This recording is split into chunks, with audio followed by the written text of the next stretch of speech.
सुबह का लगभग 10 बजे का समय था। पोस्ट ऑफिस में ज़्यादा चहल पहल नहीं थी। मेरे केबिन से पूरा का पूरा पोस्ट ऑफिस मुझे साफ दिखाई देता था। मेरी नज़र एक 40-42 साल की महिला पर गई। दिखने में सीधी सादी, मेकअप रहित, प्रभावशाली व्यक्तित्व वाली, पहनावे से मध्यम वर्गीय लग रही थी।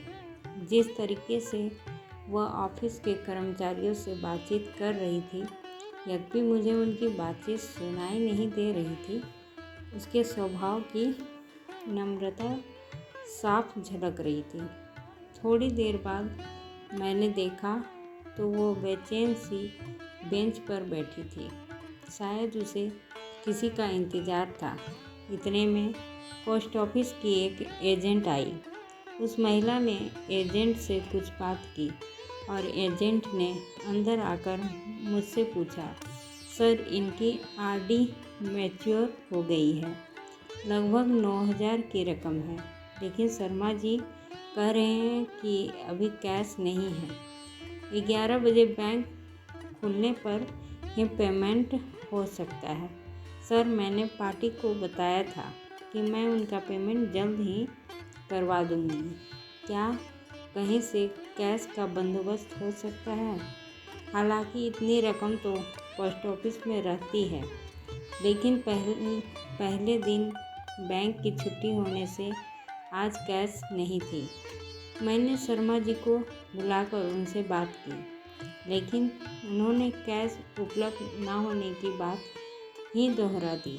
एजेंट से उस महिला को 11:30 बजे तक इंतज़ार करने को कहकर मैं अपने काम में व्यस्त हो गया, क्योंकि बैंक खुलने के बाद कैश लाने में भी आधा घंटा तो लगेगा ही। थोड़ी देर बाद मैंने देखा कि एजेंट तो जा चुकी है और वो महिला बड़ी बेसब्री से कैश लाने वाले लड़के का इंतज़ार कर रही है। 11:35 को वो महिला लगभग रुआसी होकर मेरे केबिन में आकर कहने लगी, सर, मेरी बुजुर्ग सास जो कि 85 साल की है, उनके खाने का समय हो रहा है। मुझे उन्हें समय पर खाना खिलाना है। कैश आने में और कितना समय लगेगा? अब लड़का आता ही होगा। उसे देखकर सहज ही अनुमान लगाया जा सकता था कि उसके लिए एक मिनट कितना महत्वपूर्ण है। मैंने किसी बहू को, सास को वक्त पर खाना खिलाने के लिए इतना व्यग्र होते पहली बार देखा था। मेरा काम करने में मन ही नहीं लग रहा था। पूरा ध्यान उस महिला पर ही केंद्रित था। उसकी बेचैनी मुझसे देखी नहीं जा रही थी।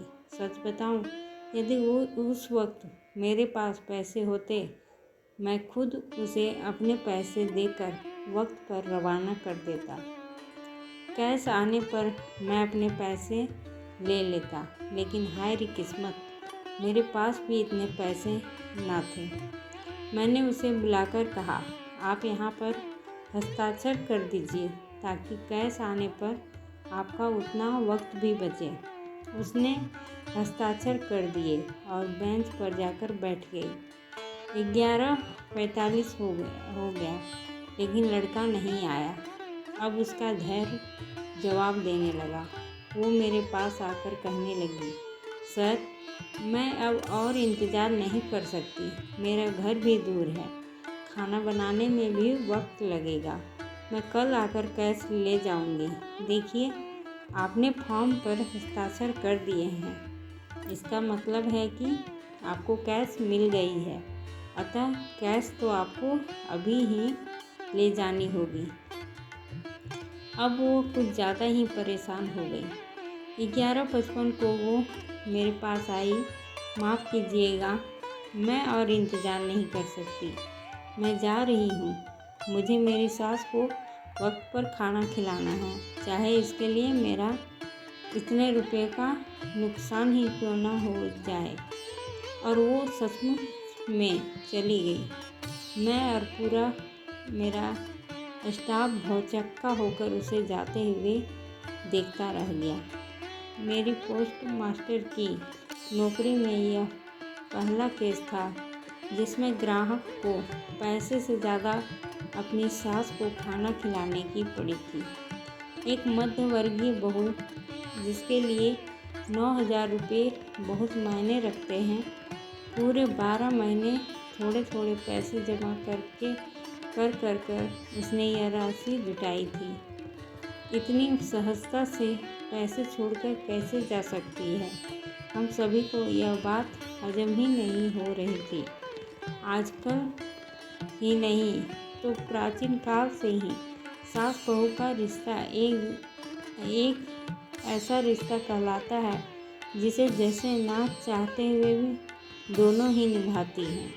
आए दिन हम सास बहू के अनबन के किस्से पढ़ते सुनते रहते हैं।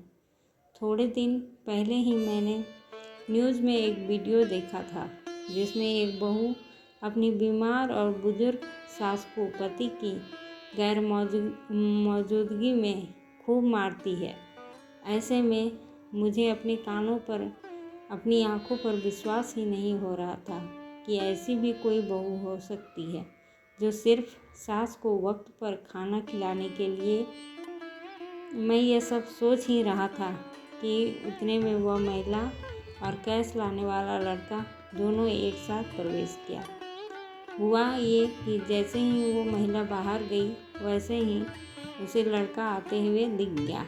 हमने जल्दी से उसे कैश देकर रवाना किया। मुझे और पूरे स्टाफ को ऐसे लग रहा था कि जैसे हमने उस महिला को कैश सौंप कर बहुत बड़ा काम किया हो। अभी भी जब भी वह घटना याद आती है तब आंखों देखी घटना होने के बावजूद भी विश्वास कर पाना कठिन होता है कि क्या ऐसी भी कोई बहू हो सकती है। दोस्तों, आपको ये कहानी कैसी लगी?